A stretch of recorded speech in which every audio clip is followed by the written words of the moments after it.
The Dark Knight was, I think, the very first theatrical movie that used IMAX in that way.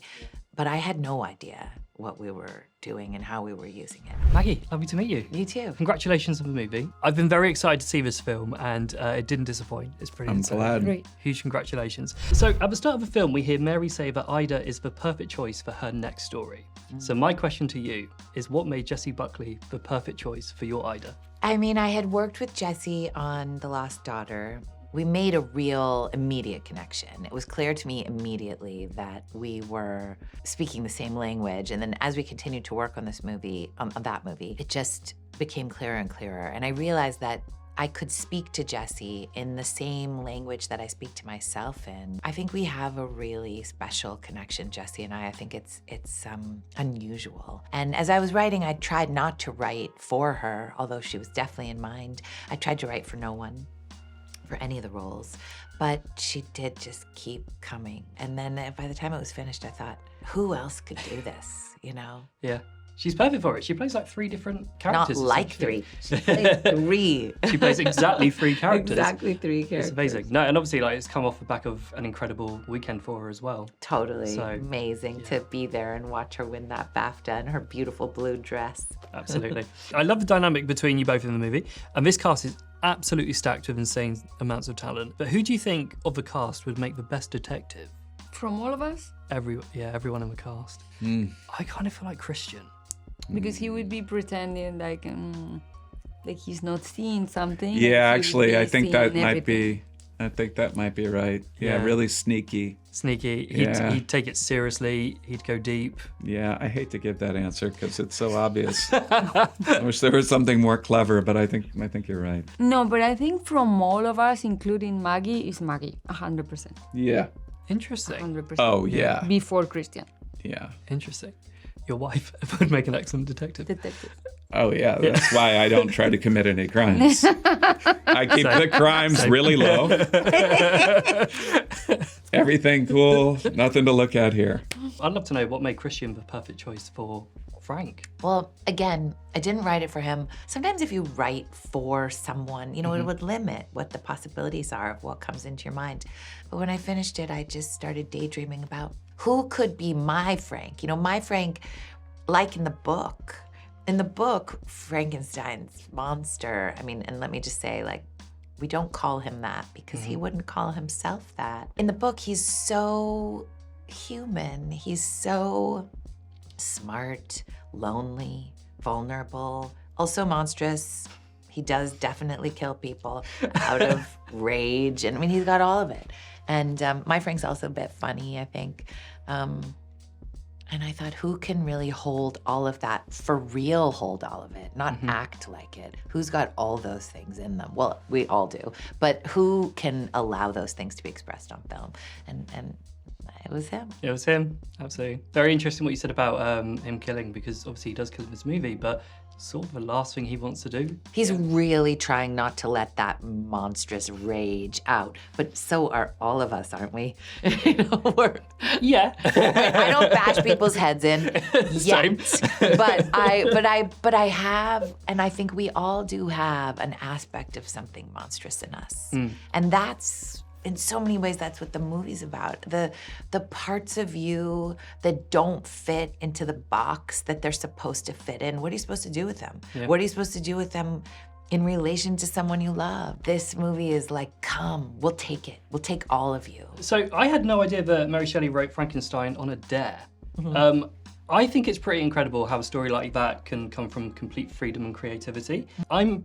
This is a bit sad. I'm really interested in people's flow states. So I was wondering, are you someone who thrives under pressure, or are you someone who needs total creative freedom when you're writing and directing? I think most people, you know, from having been at the helm of these 2 films now and interacting with people, not just actors, but designers, cinematographers, camera operators, makeup artists, you know, whatever, on and on. I think most people thrive best when they feel seen, respected, and actually loved. I think pressure is also a really interesting part of all of it. I like the time on a movie. You have to move quickly, have to make decisions quickly. I like both. There's a great scene with Jake where Frank gets to meet his hero. And I was wondering, can you guys remember the first time you were completely in awe of someone, either when working with them or meeting them for the first time? Me with Pedro Almodovar, like shaking. Like the first time he called me, I was like, "Oh, is this a joke? So you somebody pretending to be him?" It was really, really strong for me. And Meryl Streep. That's a great answer. What is it like working with Meryl Streep? Me, instead of becoming shy and just saying hello, with her, I have like the opposite reaction and I start hugging her and kissing her. Right. See, I act like I don't know her, and I get like really reserved, and I'm like, "Are you doing the scene?" I acted with her in a movie. I think I was a little bit like that. What part are you playing?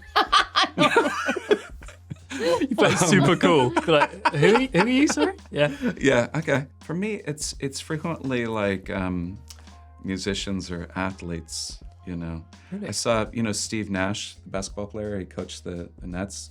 He was living in my neighborhood, and we're walking down the street. I'm walking down the street with a mom, and we're taking our kids to school, and he's there, and she recognizes him, and she gets into a long fan thing, and I just stood there, and at the end I gave him like a little high five, but it was like, "I'm so sorry we're taking up your time. You're Steve Nash." Did you say anything or just be like, hi? Yeah, I gave him I had to do something. I hadn't said anything. That's hilarious. Yeah, I suppose that's quite interesting because obviously you guys are actors and so you spend so much time in that industry. When you see someone who's also at the top of the game in a different field, it must be for like... me it's a lot with music also. Music. Because Yeah. I know like that is the way that I could appear cool for my kids. Mm-hmm. Yeah. It's more like through some people that I know in the music industry. Yeah. And sometimes I get them to say, "Wow, Mom, that was really impressive." As well as just loving the visual elements of the film, I was really enjoying Ida's whole vibe and her energy. And I actually wrote down 3 artists I feel like she would have on repeat if it was set in today's society. I wanted to get your thoughts. Charlie XCX, Lady Gaga, and Chapel Roan. Totally.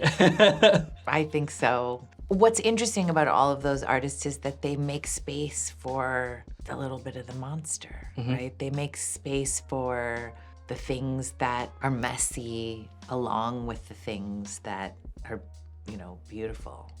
Penelope, there's a lovely moment between the two of you where your character changes your life and your career trajectory. And I'd love to know which movie or role do you look back on now that really felt like changed your life? For sure, the first 2 movies that I did, because they were done back to back and they were so different and they both turned out to be very successful. Perfect. And they opened a lot of doors for me. And then when I started to work with Almodovar, and my work was seen a lot because of his films traveling everywhere and because he's so amazing. Yeah. And I've done 7 movies with him. I feel very lucky. And finally, I think I'm right in saying that this is the first time you and Christian have worked together since The Dark Knight.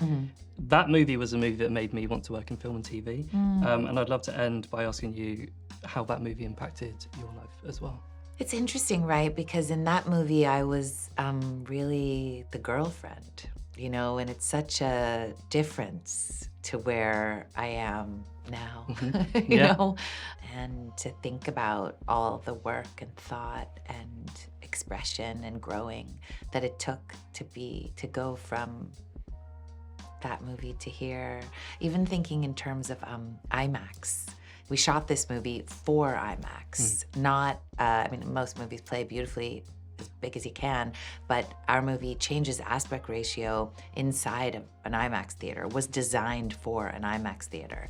The Dark Knight was, I think, the very first theatrical movie that used IMAX in that way. Yeah. But I had no idea what we were doing and how we were using it. I don't know that I'd been inside an IMAX theater until I went to that premiere. And so even in terms of that, to go from being very passive and not really aware of the technical side of things to being at the helm of something that's using those tools and using them in a very different way, I think, than they've been used before. Yeah, I love that. Thank you so much. Thank it's really, you. really lovely to meet you. Nice to I meet loved you. this movie and Thank you. hope I get to talk to you again. Thanks.